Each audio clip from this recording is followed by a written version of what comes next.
السلام عليكم ورحمة الله. الحمد لله رب العالمين والصلاة والسلام على رسوله الكريم وعلى آله وصحبه وأهل بيته أجمعين. বাংলাদেশ জামাত ইসলামী কেন্দ্রীয় মজলিসে শুরার বার্ষিক অধিবেশনে উপস্থিত দায়িত্বশীল নেতৃবৃন্দ, শুরা সদস্যবৃন্দ, আমন্ত্রিত অতিথিবৃন্দ এবং সাংবাদিক বন্ধুরা, বাংলাদেশ জামাত ইসলামীর কেন্দ্রীয় মজলিসে শুরার আজকের এই অধিবেশন এমন একটি সময়ে অনুষ্ঠিত হতে যাচ্ছে যখন আমাদের প্রিয় জন্মভূমি এবছরের 5ই আগস্ট একটি কাঙ্ক্ষিত পরিবর্তন উপহার পেয়েছে। আমি আমার বক্তব্যের সূচনায় আরেকবার এই পরিবর্তনের মূল কারিগর, নায়ক, দেশে বিদেশে অংশগ্রহণকারী এই পরিবর্তনের সহযোদ্ধা, বিশেষভাবে যারা তাদের মূল্যবান জীবন জাতিকে এমন একটি কাঙ্ক্ষিত পরিবর্তন এনে দেওয়ার জন্যে উৎসর্গ করেছেন, আমি তাদের প্রতি গভীর শ্রদ্ধা জ্ঞাপন করছি। মহান রবের দরবারে দোয়া করছি আল্লাহ তাদেরকে শহীদ হিসাবে কবুল করুন।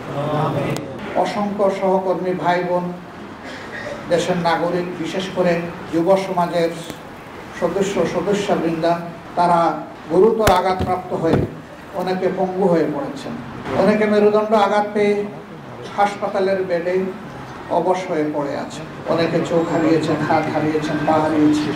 এরকম সকল আঘাতপ্রাপ্ত এবং কষ্ট নিয়ে যারা বেঁচে আছেন তাদের প্রতি শ্রদ্ধা নিবেদন করার পাশাপাশি মহান রবের দরবারে দোয়া করি আল্লাহ তাদেরকে সুস্থতার নিয়ে আমল দান করুন। শহীদ পরিবারের সম্মানিত, গর্বিত, মর্যাদাবান সদস্যদের প্রতি আমরা গভীর সহানুভূতি এবং শ্রদ্ধা জ্ঞাপন করছি। দেশের ভিতরে আমাদের আন্দোলনকামী জনগণের পাশাপাশি বিদেশের মাটিতে আন্দোলন করতে গিয়ে অনেকে জেল, জুলুম, হয়রানির শিকার হয়েছেন এবং এখনও কোনো দেশের কারাগারে আমাদের নাগরিকেরা বন্দী হয়ে আছে। আমরা সরকারকে অনুরোধ করব দ্রুততম সময়ের ভিতরে আমাদের মিশনগুলোকে কার্যকর করে এবং সরাসরি ঢাকা থেকে সংশ্লিষ্ট দেশের সরকারের সাথে যোগাযোগ করে তাদের মুক্তির ব্যবস্থা করা, তাদেরকে তাদের কাজে পুনর্বাসন করা এবং দেশে ফিরিয়ে আনতে হলে সম্মানের সাথে ফিরিয়ে আনার দায়িত্ব যেন সরকার পালন করে।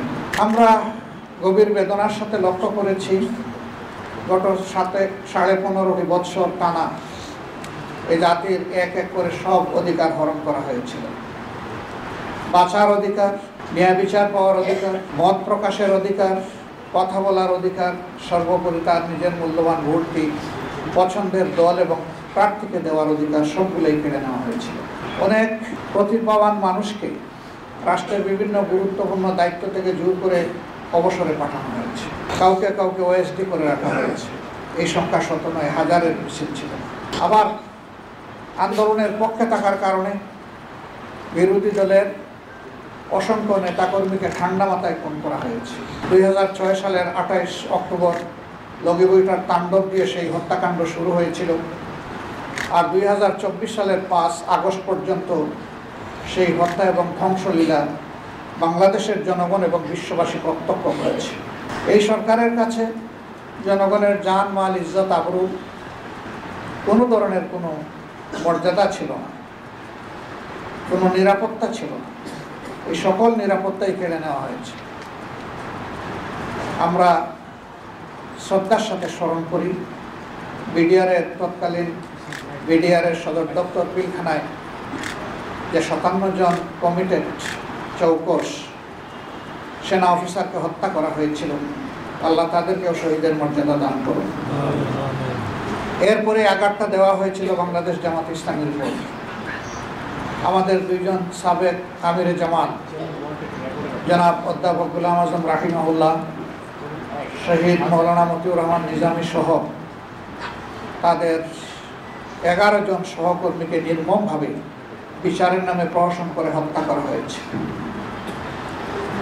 আমরা এর প্রতিবাদ তখনও করেছি, এখনও প্রতিবাদ জানাই এবং আমরা আল্লাহ তাআলার দরবারে দোয়া করি আল্লাহ তাদেরকে মর্যাদাবান শহীদ হিসাবে কবুল করুন। পাশাপাশি আমরা 1 জুলাই এবছরের আগেই 500-র অধিক আমাদের সহকর্মীকে সারা দেশে হারিয়েছে। তাদের মধ্যে নারীরা আছেন, পুরুষরা আছেন, শিশু, আবাল, বৃদ্ধ, বনিতা আছেন এবং বয়স্ক মানুষদেরকেও তারা ছাড় দেয়। মহান রবের দরবারে দোয়া করি আল্লাহ তাদেরকেও শহীদ হিসাবে কবুল করুন। এর পাশাপাশি বিরোধী দলের অন্যান্য যাদেরকে হত্যা করা হয়েছে একই অবস্থা তাদের ক্ষেত্রে ছিল, যদিও নেতৃত্বের ক্ষতিটা সবচেয়ে বেশি হয়েছে বাংলাদেশ জামাত ইসলামের, এই ক্ষতিটা অন্য কোনো দলের হয়নি। আমরা এরকম নির্যাতনের শিকার হয়ে স্বৈর শাসকের হাতে দুনিয়া থেকে যারা বিদায় নিয়েছেন তাদের আত্মার মাগফিরাত কামনা করছি এবং আল্লাহ তাআলার দরবারে তাদেরও শাহাদাত কামনা করছি। আমাদের দলের বাইরেও যারা পঙ্গু হয়েছেন, আহত হয়েছেন, ক্ষতবিক্ষত হয়েছেন, বিভিন্নভাবে ক্ষতিগ্রস্ত হয়েছেন, তাদের জন্য মহান দরবারে কল্যাণের দোয়া করছি।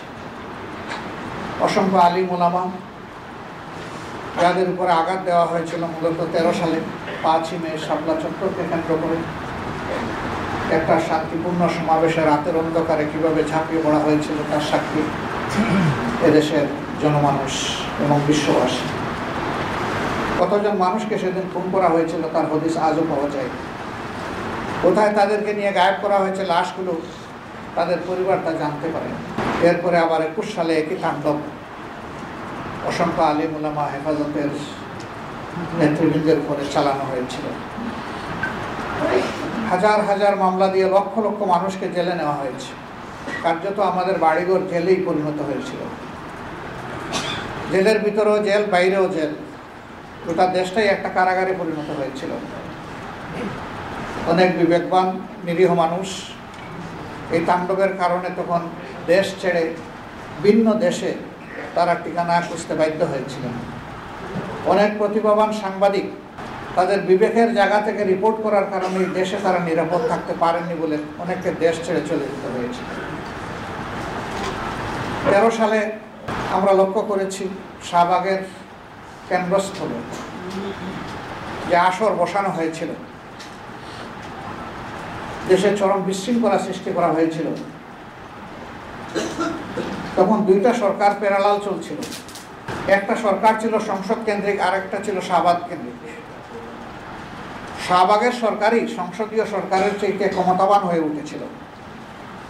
তাদের কথায় বাংলাদেশের জাতীয় পতাকা উঠত এবং নামত। জাতি বিস্ময়করভাবে এই সমস্ত বিশৃঙ্খলা লক্ষ্য করেছে এবং রাষ্ট্র থেকে পূর্ণ পৃষ্ঠপোষকতা দেওয়া হয়েছে। সম্মানিত বন্ধুগণ, এই সমস্ত ট্রমা এবং স্কার নিয়ে এই জাতি বেঁচে ছিল এবং প্রত্যেকটি অন্যায়ের বিরুদ্ধেই সোচ্চার হয়েছিল। 15.5 বৎসরের এই জগদ্দল পাথর আল্লাহ রাব্বুল আলামিন আমাদের সন্তান তুল্য ছাত্রছাত্রী যুব সমাজের মাধ্যমেই 1 বৎসরের 5 আগস্ট সরিয়ে দিয়েছে। কিন্তু এই সরিয়ে দেওয়াটাও খুব সুখের ছিল না। কম বেশি 2000 আদম সন্তানকে এই দেশের নির্মমভাবে খুন করা হয়েছে। স্থল থেকে খুন করা হয়েছে, আকাশ থেকেও গুলি করে খুন করা হয়েছে। এই জন্য জাতির বিরুদ্ধে সরকারের যুদ্ধ ছিল। আমরাও তাদের সকলের প্রতি গভীর শ্রদ্ধা নিবেদন করছি আরেকবার। তাদের সীমাহীন ত্যাগের বিনিময়ে আজকের এই বাংলাদেশ, নূতন বাংলাদেশ। সুতরাং এই জাতিকে তাদের রক্তের প্রতি শ্রদ্ধাশীল থাকতে হবে এবং ঋণ পরিশোধে যত্নশীল হতে হবে। আমরা প্রতিশ্রুতিবদ্ধ। আমরা আমাদের সন্তানদের, নাগরিকদের এই রক্ত এর মর্যাদা আমরা দিতে চাই। এর বিনিময়ে তারা যে স্লোগান দিয়েছিল, উই ওয়ান্ট জাস্টিস, আমরা ন্যায় বিচার সমৃদ্ধ একটি সমাজ চাই, বৈষম্যহীন একটা সমাজ চাই। সেই বৈষম্যহীন এবং ন্যায় বিচার সমৃদ্ধ সমাজ গড়তে হলে সুষ্ঠু নির্বাচনের মধ্য দিয়ে কাউকে না কাউকে এদেশের দায়িত্ব তুলে নিতে হবে হাতে। এই সুষ্ঠু নির্বাচনকে সামনে রেখে আমরা বর্তমান ইন্টারিম গভর্নমেন্টের কাছে দাবি জানিয়েছিলাম যে আপনারা কতিপয় গুরুত্বপূর্ণ বিষয়ে আপনাদেরকে সংস্কার সাধন করে সুষ্ঠু নির্বাচনের জন্য সমতল মাঠ তৈরি করতে হবে। এর জন্য একটি রোডম্যাপ দরকার। এরপরে আমরা বলেছিলাম যে সংস্কারের এই মৌলিক বিষয়গুলা সম্পন্ন হওয়ার সাথে সাথেই নির্বাচন অনুষ্ঠানের পদক্ষেপ আপনাদেরকে নিতে হবে। আবারও আমরা একই কথা তাদেরকে বলবো। পাশাপাশি সুষ্ঠু নির্বাচনের অন্যতম মৌলিক দুটি বিষয় অঙ্গাঙ্গিভাবে জড়িত। একটি হচ্ছে রাষ্ট্রের সকল প্রাপ্তবয়স্ক নাগরিককে ভোটার তালিকায় অন্তর্ভুক্ত হওয়ার সুযোগ সৃষ্টি করে দেওয়া। দ্বিতীয়টি হচ্ছে বিগত সরকার জুলুম করে বহু জায়গায় তৎকালীন বিরোধী দলে যারা ছিলেন তাদের এলাকাগুলোকে টার্গেট করে আসন সংখ্যা কমিয়ে দিয়েছে, আসন পুনর্বিন্যাসের নামে জুলুম করেছে। এগুলাকে আবার পুনর্বিন্যাস করা লাগবে বিবেক এবং বাস্তবতার আলোকে। এই ভোটার তালিকায় আমরা নিশ্চয়ই সবাই একমত হব, গত 3টি ভোট পর পর কোনো ভোটই না হওয়ার কারণে এদেশের মানুষ ভোটের প্রতি তাদের আস্থা হারিয়ে ফেলেছিল। অসংখ্য যুবক যুবতীর বয়স হয়েছে ভোট দেওয়ার, কিন্তু তারা ভোটার হওয়ার আগ্রহই তারা অন্তরে ধারণ করত না। যে যুব সমাজের মাধ্যমে এই পরিবর্তন এসেছে, অবশ্যই তাদের প্রতিটা ব্যক্তিকে এবার ভোটার তালিকায় অন্তর্ভুক্ত করতে হবে এবং তার জন্য প্রয়োজন হচ্ছে বাড়ি বাড়ি গিয়ে এই ভোটার তালিকা হালনাগাদ করা। এর জন্য যৌক্তিক যে সময় লাগবে সেটা অবশ্যই সরকারকে আমরা দেওয়ার পক্ষে। আমরা বিলম্বিত বা দীর্ঘায়িত সময় নয়, যৌক্তিক সময়টাই দিতে চাই। পাশাপাশি এবারকার এই যুদ্ধটা ফ্যাসিস্ট সরকারের বিরুদ্ধে শুধু দেশবাসী করে নাই, প্রবাসে আমাদের যে সমস্ত নাগরিকরা আছেন তারা সমানতালে আমাদের সাথে যুদ্ধ করেছেন। আমরা তাদের প্রতি শ্রদ্ধাশীল। তাদেরকেও ভোটার তালিকায় অন্তর্ভুক্ত করতে হবে। তাদেরকে ভোটার তালিকায় অন্তর্ভুক্ত করার উদ্যোগ সংশ্লিষ্ট দেশের এমবেসির মাধ্যমেই সরকারকে গ্রহণ করতে হবে। কেউ যদি দেশে এসে করতে চাই, শুধু ভোটার তালিকায় অন্তর্ভুক্ত হওয়ার জন্য একজন নাগরিকের দেশে আসার প্রয়োজন নেই। বর্তমান আধুনিক প্রযুক্তির যুগে ওখানে থেকেই এটা সম্ভব। আমরা এও দাবি জানাই তাদেরকে যেন ভোটার তালিকা অন্তর্ভুক্ত করেই আগামী নির্বাচন সম্পন্ন করা হয়। প্রিয় দেশবাসী, দেশ যখন এই পরিবর্তনের পরে একটা ইতিবাচক ধারায় আগাচ্ছে, তখন আমরা লক্ষ্য করছি যে এই দেশকে অশান্ত করার জন্য পতিত স্বৈরাচার এবং তাদের দূষণ দেশে বিদেশে তারা মাথা ছাড়া দিয়ে উঠেছে এবং তারা অনেকগুলা দুর্ঘটনা ঘটিয়ে এই সমাজকে অস্থির করতে চায়, অস্থিতিশীল করতে চায়। আলহামদুলিল্লাহ, বাংলাদেশের বিচক্ষণ দেশপ্রেমিক জনগণ ইতিমধ্যেই তাদের ফাঁদ বুঝতে পেরে তাদেরকে ব্যর্থ করে দিয়েছে। তাদের ষড়যন্ত্র আল্লাহ তাআলা ব্যর্থ করেছেন, এই জন্য আল্লাহর দরবারে শুকরিয়া দেয়। তাদের এই অপপ্রয়াস জাতিকে আরেকবার মজবুতভাবে ঐক্যবদ্ধ করে দিয়েছে।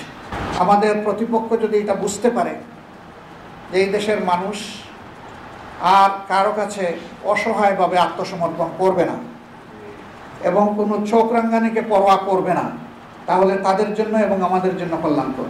আমরা একটা সুন্দর, শান্তিপূর্ণ, মানবিক দেশ চাই। আমরা একটা দুর্নীতিমুক্ত দেশ চাই। আমরা একটা জাস্ট সোসাইটি চাই, সুবিচারপূর্ণ একটা সোসাইটি চাই এবং আমরা আমাদের যুবকদেরকে এদেশের উন্নয়নের কারিগর হিসেবে আমরা প্রতিষ্ঠিত করতে চাই। সমাজ পরিচালনার দায়িত্ব আমরা ক্রমান্বয়ে তাদের হাতে তুলে দিতে চাই। সেই বাংলাদেশ গঠনে, এমন একটি নতুন বাংলাদেশ, মানবিক বাংলাদেশ গঠনে আমরা নারী পুরুষ নির্বিশেষে সকলের প্রতি সম্মান রেখে সকলকে মর্যাদার আসনে প্রতিষ্ঠিত করার লক্ষ্যে আমাদের যে প্রয়াস, সেই প্রয়াসে আমরা দেশবাসীর পরামর্শ চাই, দোয়া চাই, ভালোবাসা চাই, সমর্থন চাই, পাশে চাই, সাথে চাই। আমরা আশাবাদী প্রিয় দেশবাসীর সহযোগিতা পেলে ইনশাআল্লাহ একটা কাঙ্ক্ষিত বাংলাদেশ গঠন করা সম্ভব হবে। এই জন্যে আমরা দেশপ্রেমিক সকল শক্তির প্রতি উদাত্ত আহ্বান জানাবো।